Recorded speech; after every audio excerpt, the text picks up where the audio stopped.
She was homeless, starving, and carrying nothing but a cast-iron skillet and a small pouch of spices. The most feared rancher in the territory let her through his gate for one reason: to cook him one meal. What happened next changed everything. The wind out here did not feel like air. It felt like a rough hand scraping sand across the world, like it was trying to wipe every living thing away. Sarah Leighton kept walking anyway. One slow step after another. Because stopping meant dying. Her lips were cracked. Her throat burned. The sun above her was a hard white coin that never moved, and the land below was broken open like old clay. In her right hand, she carried a heavy black cast-iron skillet. It pulled at her arm like an anchor. In her left hand, she held a small deerskin pouch tight to her chest, as if it held her heart. The skillet was for survival. The pouch was for living. Hunger was not a sharp pain anymore. It was a cold, empty space that never went away. It made her thoughts thick and slow. It made the horizon look like a lie. But Sarah had not given in. As long as she had the skillet in the pouch, she still had a reason to keep moving. Near sundown, she stumbled into a place called Redemption. The name hung on a broken sign that swung on one rusty hinge, groaning with every gust of wind. The town looked dead. Buildings stood crooked, with empty windows like faces with no eyes. A saloon.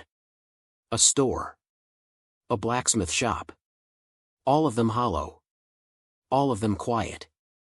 The street was a wide stretch of dust with no tracks fresh enough to promise anyone was near. Sarah did not come for people. She came for water. In the center of the town, a wooden gallows stood like a dark finger pointing at the sky. Near it was the town well. The rope was frayed and the bucket was gone. Sarah tied her own cord to a small tin pot and lowered it down. When she pulled it up, she got only a few inches of murky water. It tasted like metal and old dirt. She drank anyway, because it was life. Then she gathered scraps of dry wood from a collapsed porch. It broke in her hands like brittle bones. She stacked the pieces carefully in the dirt and struck a match. One of only 7 she had left. She cupped the flame with both hands, shielding it from the wind. The fire caught. Small but steady. And the thin gray smoke rose into the evening like a fragile prayer. She set her skillet over the flames and opened the deerskin pouch. The smell that came out was not just spice. It was memory. It was her mother's kitchen. It was warmth in a world that had none. She had cumin, dried oregano, smoked chili powder, and one precious bay leaf. Her mother used to say food was more than fuel. It was love. It was comfort. With the right touch, you could make almost nothing feel like home. Sarah had a handful of hard pinto beans. She poured them into the skillet with a splash of water. They hissed against the hot iron. She added a pinch of salt, a dusting of cumin, and a little chili. She stirred slowly with a worn wooden spoon until the smell began to spread. In the dead heart of Redemption, that smell felt like a miracle. She ate in small bites, making it last. It did not fill her. Not fully. But it quieted the ache enough for her to breathe without shaking. When she finished, she scrubbed the skillet with sand, her hands moving like she had done it 100 times. That was when a shadow fell over her fire. Sarah looked up fast. Her fingers tightened around the skillet handle, ready to swing. An old man stood there. Hat pulled low. Face lined deep, like the land itself. His clothes were dusty. His hands were open. Empty. He did not rush. He just stood and breathed in the air. After a long moment, he spoke. "That's a smell I ain't smelled in this town for 20 years. Sarah stayed silent. "Out here, trust could kill you." The old man took one slow step closer, careful, like he knew fear lived in her bones. "That ain't just beans," he said. "That's a kitchen. There's a difference." His eyes dropped to the pouch, then lifted back to her face. They were tired eyes, but clear. Not drunk. Not cruel. Just worn down. "My name is Don Silvano," he said. I'm passing through. Thought I'd rest where the ghosts are too tired to holler. He nodded toward her skillet. I can pay if you got a spoonful left. Jerky. A little bit. Sarah looked at him. She saw sadness in his face, but also decency. Slowly, she scraped the last beans onto her tin plate and held it out. Keep your jerky, she said, her voice rough from disuse. Food's meant to be shared. Don Silvano accepted the plate with a quiet nod. He ate slow, like every bite mattered. When he finished, he stared at the empty plate as if it was something holy. My wife made beans like that, he said softly. Made a man feel like he had a home, even if it was only a fire in the dirt. She's been gone 10 years. He lifted his eyes to Sarah again, and this time he looked at her like she was a person, not a stranger. A woman who can cook like that don't belong in a place like this, he said. This is where things end. You're more like beginnings. Sarah let out a short, bitter laugh. Beginnings are long past for me, she said. I'm just trying to find an ending that's warm. Don Silvano shook his head. The world is hard, yes, he said. But a skill like yours is real.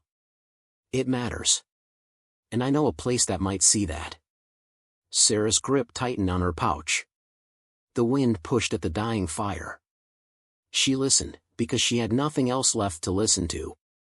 There's a ranch north of here, Don Silvano said. Rancho Alato. Biggest ranch in this territory.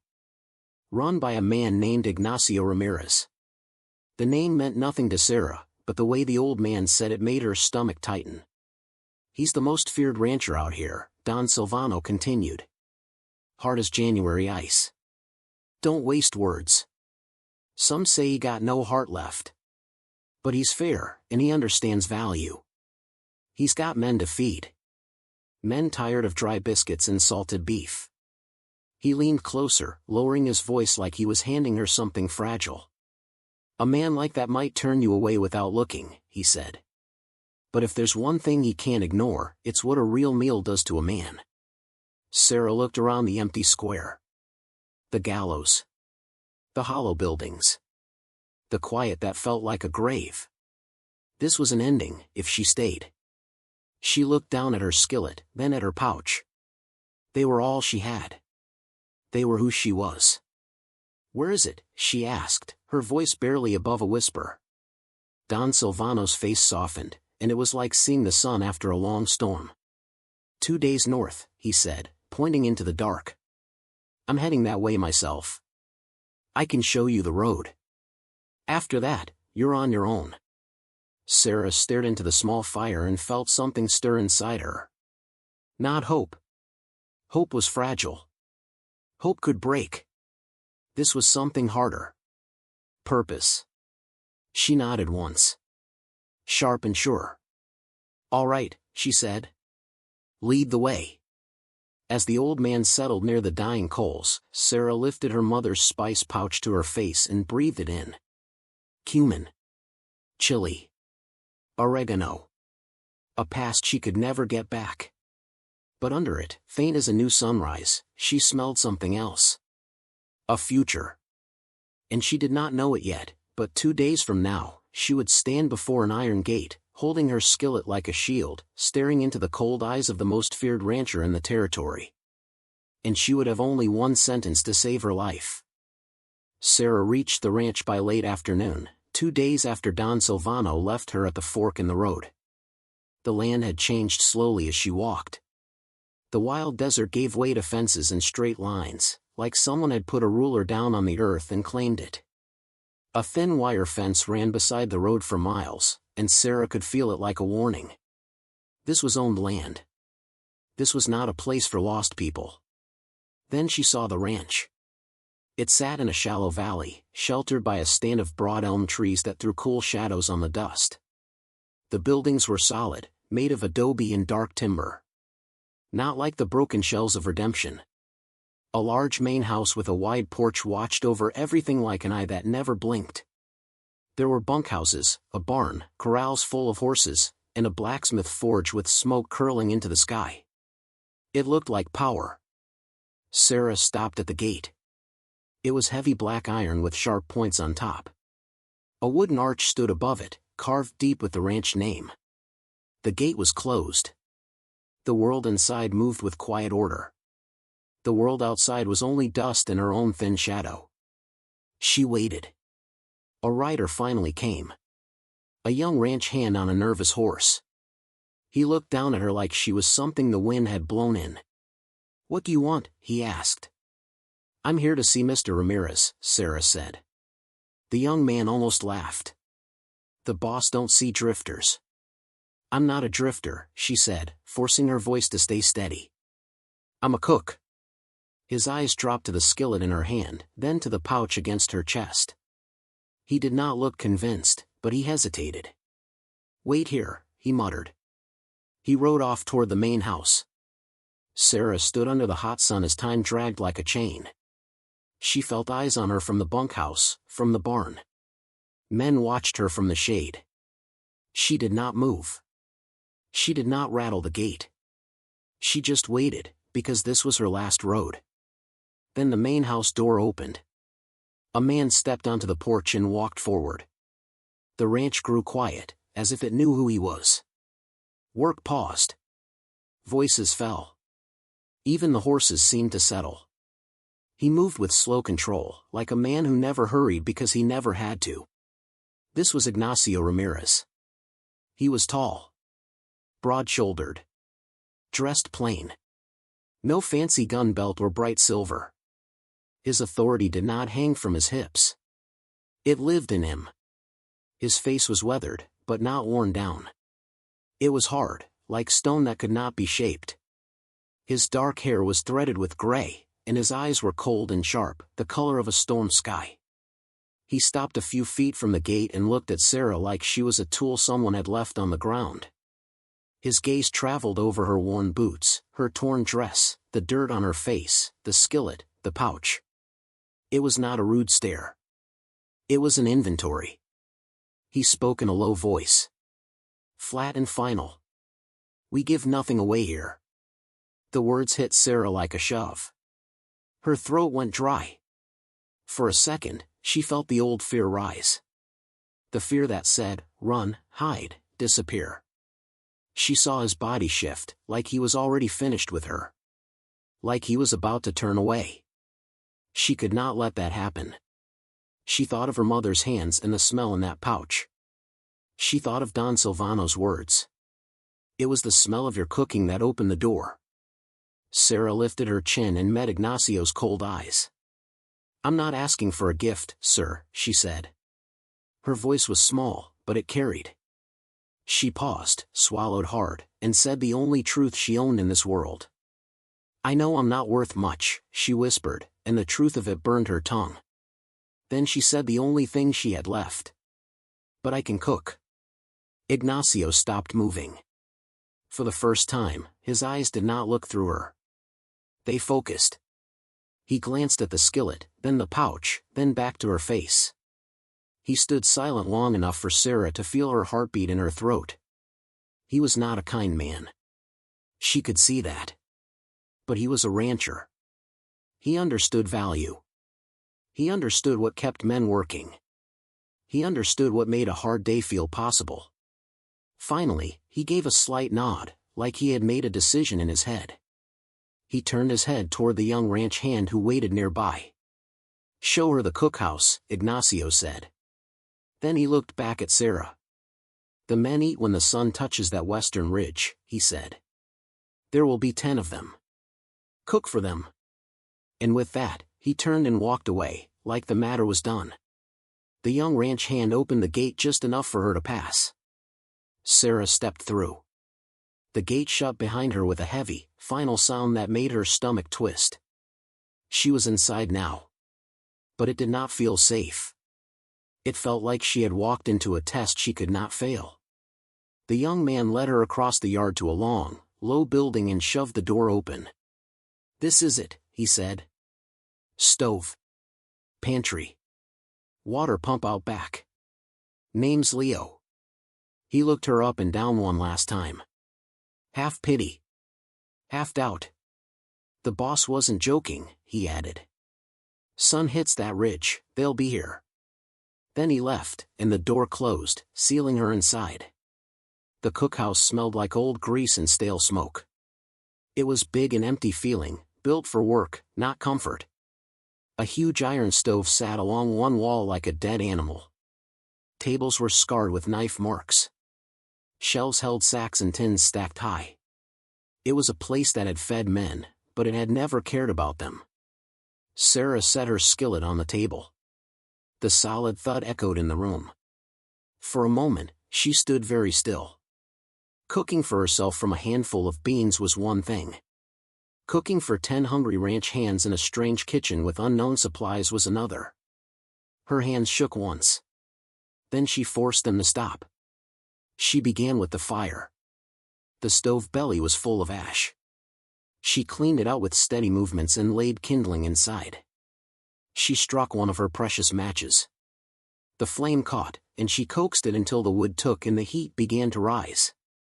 The stove woke with a deep, low roar, and warm air pushed back the cold smell of the room. Then she opened the pantry.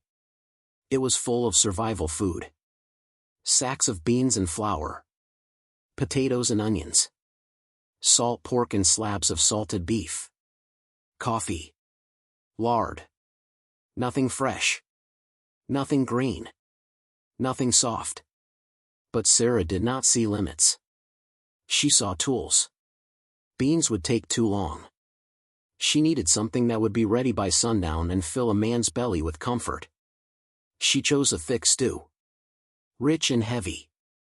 The kind that stuck to a man's ribs. She filled a bucket at the water pump.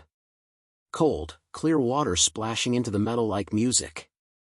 She washed her hands hard, scrubbing away the road, and the act felt like stepping into a new life. She cut salted beef into thick cubes. She peeled onions, eyes burning from the sharp scent. She scrubbed potatoes and chopped them into rough chunks. She set a big iron pot on the stove and melted lard until it shimmered. Then the beef went in. It sizzled loud, and the smell of searing meat filled the cookhouse like a promise. She browned it in batches, careful not to crowd the pot. She wanted deep flavor, not gray meat. When the beef was done, she cooked the onions in the hot fat until they turned soft and sweet. Then she opened her pouch. The scent rose warm and familiar. She pinched cumin and chili and oregano between her fingers and sprinkled it into the pot. She toasted the spices in the onion fat, waking them up, letting them bloom. The smell changed right away. It grew deeper, richer, alive. It was the smell of home creeping into a place that had forgotten it. She returned the beef to the pot, added potatoes, poured in water, and dropped in her single bay leaf like a quiet prayer. She covered the pot and lowered the heat. Now the stew needed time. While it simmered, she made biscuits. Simple. Flour, salt, lard, water. Quick hands. Light touch. She shaped them and slid them into the oven. The sun began to drop. The western ridge outside the window turned gold, then orange, then dark. And then the cookhouse door creaked open. 10 men walked in. They were dusty, lean, sunburned, and hungry. They moved in a line, silent and watchful. Their eyes took in the pot, the warmth, the smell. And then they looked at her. Sarah's chest tightened. This was the moment that decided everything. She lifted the lid from the stew pot. Steam rolled out, thick and fragrant, carrying beef and onion and spice into the room. She took a ladle and began to serve. She filled tin plates with stew and set biscuits beside it. The men sat at the long tables. And then came the silence. No jokes. No talk. Only spoons scraping tin. Slow and steady. They ate like men who had forgotten food could be anything but fuel. Sarah stood near the stove, hands clasped tight, watching their faces. One man closed his eyes for a brief moment after a bite, like he was trying to remember something. Another wiped his plate clean with his biscuit. 2 men stood up and served themselves a second helping without a word. Clean plates began to stack. The silence was not angry. It was heavy with focus. It was respect without words. Then the door opened again. Ignacio Ramirez stepped inside. The room changed at once. Men sat straighter. Even the air felt tight. Ignacio walked to the pot, served himself, and sat at the head of the table. He ate slow. Calm. Unreadable. Sarah felt every bite he took like a verdict. He finished. His plate was clean. He set his spoon down like a man closing a book. Then he lifted his eyes to her. "Who have you cooked for before?" he asked. Sarah swallowed. She had no fancy answer. No rich house. No big ranch. Only truth. "My mother, sir," she said. "And myself." Ignacio held her gaze for a long moment. Then he nodded once. Small and final. He stood and turned toward Leo. "Give her the small room behind the storeroom," he said. "A blanket and a lamp." He walked out without another word. Leo led her to a tiny, windowless room with a narrow cot. It smelled of dust and dried herbs. It was empty, but it had a door that closed. When Sarah lit the lamp, the small space filled with soft, warm light. She sat on the cot with the blanket in her lap, exhausted in a way she could not explain. She had not been welcomed. She had not been praised. She had simply been allowed to stay. But as she closed her eyes, she could still smell the stew on her clothes. And for the first time in longer than she could remember, she knew where she would sleep tomorrow night. Outside, the ranch settled into night sounds. Horses shifting. Men talking low in the bunkhouse. Sarah clutched her spice pouch and listened. Somewhere in the dark, a new life had opened its door. And she could feel, deep in her bones, that the hardest part was still coming. The days at Rancho Alado fell into a hard rhythm. Sarah rose before sunrise and brought the great iron stove back to life. She baked, simmered, stirred, and cleaned until her arms ached. At sunrise, noon, and sunset, the men filed in, ate in silence, and went back to horses and cattle and dust. They did not insult her. They did not praise her. They treated her like a tool that worked well. And on this ranch, that was a kind of respect. But when the cookhouse door closed, Sarah still felt alone. Then one morning, before the sky was even fully light, she found something on the stone step outside the cookhouse door. It was a small sprig of wild oregano, placed there with care. Fresh enough that its scent rose sharp and clean when she picked it up. Sarah stood still, the cold air in her lungs, and looked out across the quiet yard. No one was there. She brought the oregano inside and laid it on the table like it was a message. That day, she noticed one of the men more clearly than she had before. His name was Julian. He worked with the horses. He moved with quiet gentleness, like he could calm a frightened animal with nothing but his presence. He was different from the others because he did not speak at all. Julian was mute. His silence made him an outsider. And Sarah felt that truth like a familiar bruise. That evening, she crushed the wild oregano between her fingers and rubbed it into the salted beef before she cooked it. The smell changed the whole room. When the men ate, no one said a word. But Sarah watched Julian take his first bite. He chewed slowly, then lifted his eyes to hers for one brief moment. There was no smile. No show. Just a clear look that said he understood. The gifts kept coming. Always on the step before dawn. Wild onions. A handful of mushrooms. Pine nuts. Sarah used them carefully, turning plain food into something that felt alive. The men did not know why meals tasted better, but their plates came back cleaner, and the silence at the table began to feel less empty.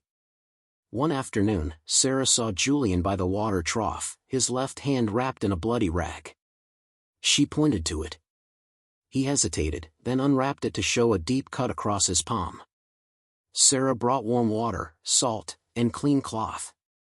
She cleaned the wound and wrapped it with a strip of cloth torn from a flour sack. Julian flinched from the sting, but he did not pull away. When she finished, he gave a small nod of thanks. and the bond between them settled into place without a single word. Peace held for a while. And then it broke. A buckboard rolled into the yard one Tuesday morning, carrying a woman dressed in black from collar to hem. Her gray hair was pulled tight. Her face looked carved from dry wood. This was Dona Lucia, Ignacio Ramirez's aunt, a woman from the ranch's past who returned like a shadow. She stepped into the cookhouse and looked around with cold disapproval. She saw the clean tables, the ordered shelves, the steady fire, and her mouth tightened as if the sight offended her. "So this is the drifter Ignacio let into my kitchen," she said. Sarah kept working. She did not argue. She turned 2 sage grouse in her skillet, their skin sizzling in hot fat. Dona Lucia moved like a judge, tapping her cane, sniffing at tins, peering into sacks, searching for something to condemn. When she spoke again, her voice sharpened. "What do you know of feeding real men?" she said, "with desert dirt still under your nails?" Sarah reached for her spice pouch and, without thinking, used a small pinch of her mother's special blend. Cinnamon. A hint of clove. And dried orange peel. When it hit the hot fat, the smell lifted into the room like a spirit. Dona Lucia froze. Her cane stopped mid-tap. Her eyes narrowed, then widened, and the anger on her face cracked into something raw and confused. "What is that smell?" she demanded, her voice suddenly thin. "Where did you get that?" Sarah kept cooking, spooning hot fat over the browning birds. The scent grew stronger. Dona Lucia took a step closer, as if pulled by the memory. "That is my recipe," she whispered, and the words trembled.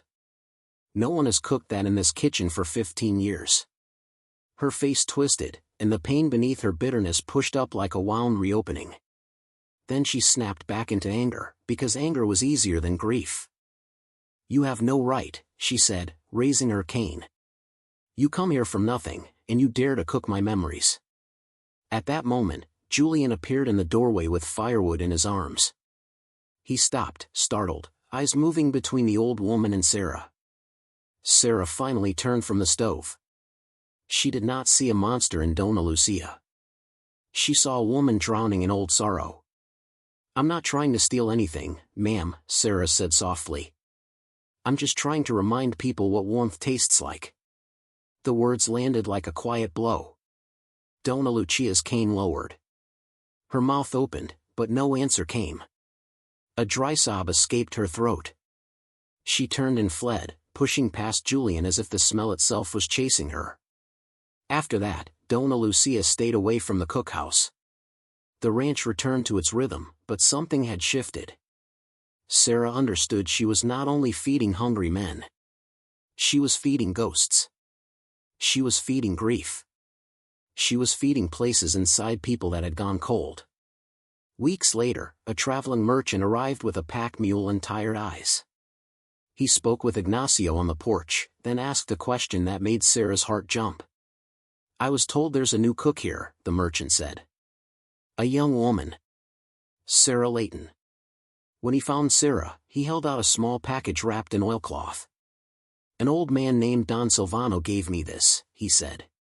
"Said if I ever met a girl who could make magic from a spice pouch, I was to give it to her." Sarah's hands shook as she unwrapped it. Inside was a folded sheet of paper, stained and worn. But the writing stopped her breath. It was her mother's hand. At the top, in looping script, were 2 words that made tears blur her sight. Christmas tamales. It was not just a recipe. It was her mother's voice. It was love pressed into ink. Sarah held the paper to her chest and sat down hard, as if her knees forgot how to stand. She read every line like a prayer. The next morning, she began the work. Tamales were not quick food. They were celebration food. They were the kind of meal that asked for patience and care. She soaked corn husks in a barrel. She chose the best cut of pork and simmered it with chilies, garlic, onion, and spice. Then she added cinnamon, and the cookhouse filled with a smell the ranch had never known. Men drifted near the door, pretending they had a reason to be there. Their faces were weary, curious. Sarah did not speak much. Her hands stayed busy. She kneaded masa until it turned light. She shredded the pork. She spread, filled, and folded each husk like she was wrapping a secret. When the tamales steamed, the air grew thick with comfort. That night, she served 2 tamales to each man. They did not know what to do at first. Sarah told them gently to unwrap them. Rough hands peeled back the husks. Steam rose. The first bite changed the room. Silence fell deeper than Sarah had ever heard in that cookhouse. It was not empty silence. It was full of surprise and something close to wonder. Even Jebediah, the oldest and hardest to please, chewed slowly, then lifted his eyes and gave Sarah one slow nod. Sarah felt her chest tighten with something she could barely name. For one moment, that cookhouse was not a workroom. It was a home. Then the night broke open. A terrible scream tore through the dark. Not human, but the high, panicked shriek of a horse. Sarah woke and ran outside to see the stable on fire. Flames punched through the roof. Smoke rolled into the sky. Horses screamed from inside. Men poured from the bunkhouse, half-dressed, shouting, pointing, frozen by the size of the disaster. Ignacio Ramirez stepped onto the porch, already dressed, face lit by the burning orange light. And he did nothing. He stood like stone, eyes wide, staring at the flames as if seeing another night, another fire, another loss. The men looked to him, waiting for orders. None came. Fear spread through them like sickness. Sarah's stomach turned cold, but her mind went clear. She had survived hunger and dust. She knew what freezing meant. It meant death. The horses, she shouted. We have to get the horses out. Heads turned. Men stared at her like they did not know who she was. Sarah pointed at Leo and Jebediah. Get axes. Break the far corral fence so they have somewhere to run. The rest of you, with me. We get those doors open. Her voice gave the men a path.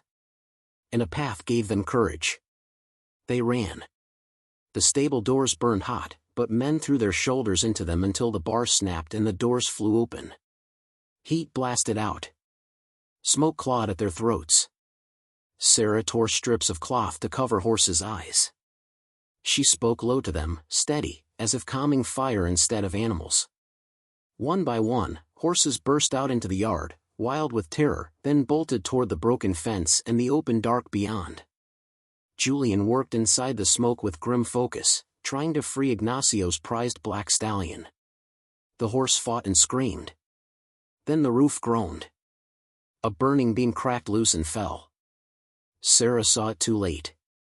The beam struck near Julian, and a heavy burning piece hit his leg. Julian went down hard, face twisted in pain, leg bent wrong. The stallion finally broke free and ran. Sarah's whole body screamed to rush to Julian, but she forced herself to keep shouting orders. Because if she stopped, the men would stop. Get him out, she yelled. They dragged Julian away just as more of the roof collapsed in a roar of fire. Sarah turned back to the yard, formed a bucket line, and fought to keep embers from taking the bunkhouse. The wind shifted near dawn, pushing smoke away just enough for them to win. When the sun rose, the stable was a black skeleton. But the ranch still stood. The men still breathed. The horses were alive.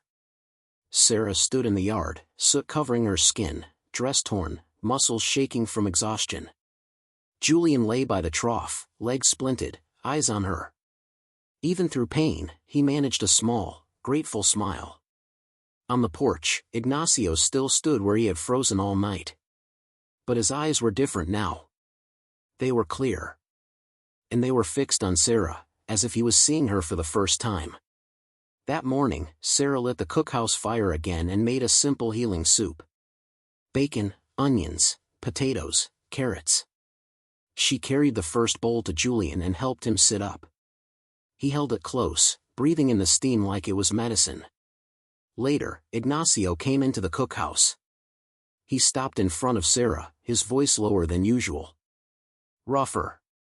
The ranch would have been lost, he said. You saved it. Then, as if it hurt him to do it, he said 2 quiet words that changed the air in the room. "Thank you." After that, Dona Lucia came to the cookhouse. Not angry. Only tired. She smelled the soup and stared into the pot like she was staring into a past she could not change. When the old ranch house burned, she said, "My mother made this same soup for the survivors." She looked at Sarah and spoke in a strange, honest way. "You cook as if you are feeding ghosts."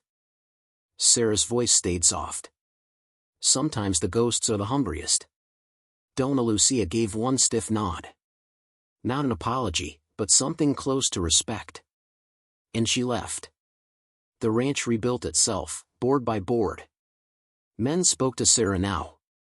Small words. Simple thanks. Julian healed slowly, spending hours on a bench near the cookhouse.